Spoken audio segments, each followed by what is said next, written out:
ये मानकर बैठे हो कि हिंदुस्तान की आजादी की स्वर्ण जयंती आ गई, 50 साल पूरा हो गया, और मैं आपको आज ये बताने आया हूं कि 50 साल बाद हम ज्यादा गुलाम हो गए। पहले गुलामी एक ही ईस्ट इंडिया कंपनी की थी, अभी हमारे देश में 4000 विदेशी कंपनियां हैं। और ये हो क्या रहा है, हमारे देश के बड़े बड़े नेता पैसा खाते हैं, रिश्वत खाते हैं और विदेशी कंपनियों को बुला के लाते हैं। कितना कितना पैसा खाते हैं, एक दो उदाहरण मैं आपको समझाऊं। हमारे देश में एक व्यक्ति है, उनका नाम है सुखराम। आजकल बहुत दुखी है। पता है क्यों दुखी है? एक दिन सीबीआई वाले उनके घर गए तो जिस बिस्तर पर वो सोते थे उसके गद्दे के नीचे से 4 करोड़ रुपया निकला। तो सीबीआई वालों ने उनसे पूछा कि ये 4 करोड़ रुपया बिस्तर के गद्दे के नीचे से निकला, इसका माने आपके बैंक बैलेंस में कितना होगा? तो कहने लगे नहीं नहीं, मेरे पास कुछ नहीं है, मेरे पास कुछ नहीं है। तो सीबीआई वालों को भरोसा नहीं हुआ, उन्होंने उनके सारे लॉकर सीज किए और उनके सारे अकाउंट सीज किए, तो पता चला हंड्रेड्स ऑफ करोड़ रुपए की प्रॉपर्टी उसमें से निकली। तो सीबीआई वालों ने पूछा, सुखराम जी ये पैसा कहां से आया? तो कहने लगे भगवान ने दिया है। तो सीबीआई के एक ऑफिसर ने उनसे कहा कि भगवान आपको ही क्यों देता है, मुझे क्यों नहीं देता, हमको क्यों नहीं देता?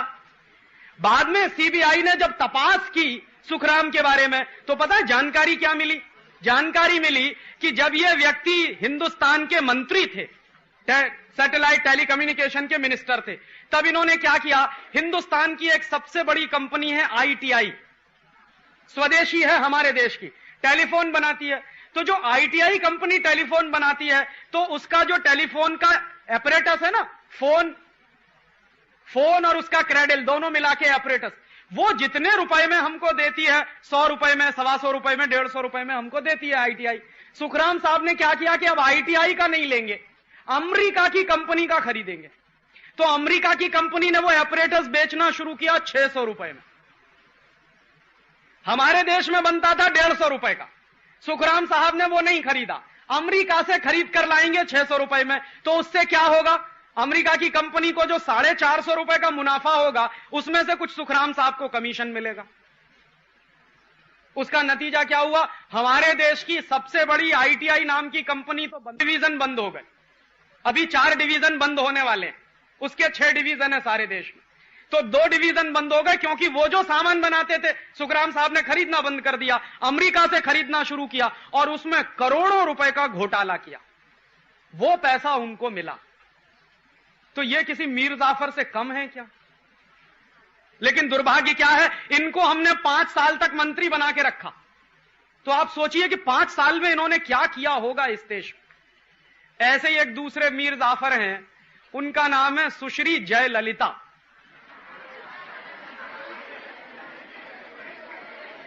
वो क्या थी, वो तमिलनाडु की मुख्यमंत्री थी। तो जब वो तमिलनाडु की मुख्यमंत्री थी ना, तो उसकी तनख्वाह मालूम है कितनी थी? पे उसकी ₹1.25 पर मंथ, ₹1.25 पर मंथ, ये उसकी सैलरी। और इतनी सैलरी पाने वाले बहन के घर में जब सीबीआई वाले पहुंचे तो क्या मिला पता? 40 किलोग्राम सोना, 800 किलोग्राम चांदी, 10,500 साड़ियां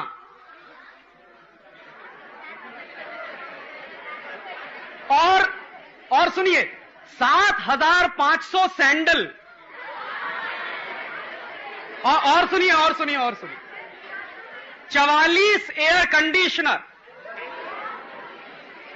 और सुनिए 19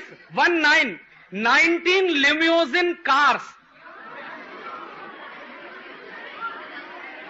और एक लिम्यूजिन कार की कीमत है 5.5 लाख रुपए इस समय। तो 19 कार्स और आखिर में 65 करोड़ रुपीस कैश। अब आप सुनिए कि उसको तो 1 ₹1.25 पे मिलती थी पर मंथ। इतना पैसा कहां से आया? जिसको ₹1.25 तनख्वाह मिलती हो, उसके घर में 65 करोड़ रुपए कैश, 40 किलोग्राम सोना, 800 किलोग्राम चांदी, 10,500 साड़ियां, 7,500 जूते और 19 विदेशी कार, इतना सब कहां से आया? तो उसकी तपास जब हुई है, अभी पूरी हो चुकी है, तो सीबीआई वालों ने बताया कि ये जब मुख्यमंत्री थी तमिलनाडु की, तो तमिलनाडु में चंदन के जंगल हैं। चंदन समझते हैं? सैंडलवुड। तो हजारों हेक्टेयर के चंदन के जंगल इसने विदेशी कंपनियों को मुफ्त में बेच दिए। तो विदेशी कंपनियों ने क्या किया? उसके बदले में रिश्वत खिलाई, और अब वो रिश्वत खा के अब उनके ऊपर कोर्ट में केस चल रहा है। पता नहीं कब तक चलेगा, ये नहीं मालूम, कब उनको फांसी मिलेगी ये भी नहीं मालूम, लेकिन इस देश में चल रहा है। मीर जाफर नंबर 2 देखिए क्या है। एक मीर जाफर नंबर 3 है, उनका नाम है लालू प्रसाद यादव।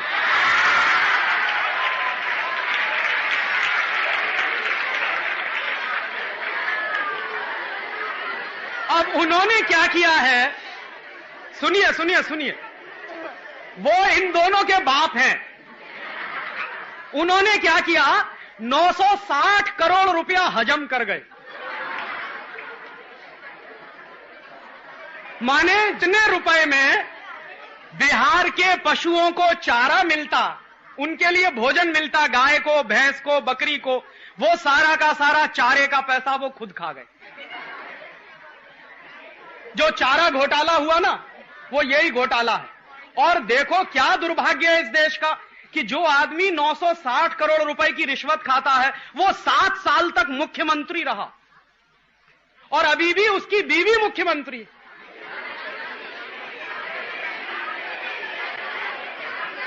तो आप जरा अपने आप से पूछिए, ये मैं कह रहा हूं इसलिए नहीं, आप अपने आप से पूछिए कि इतने बड़े बड़े मीर जाफर अगर इस देश में हैं, तो क्या होगा इस देश का?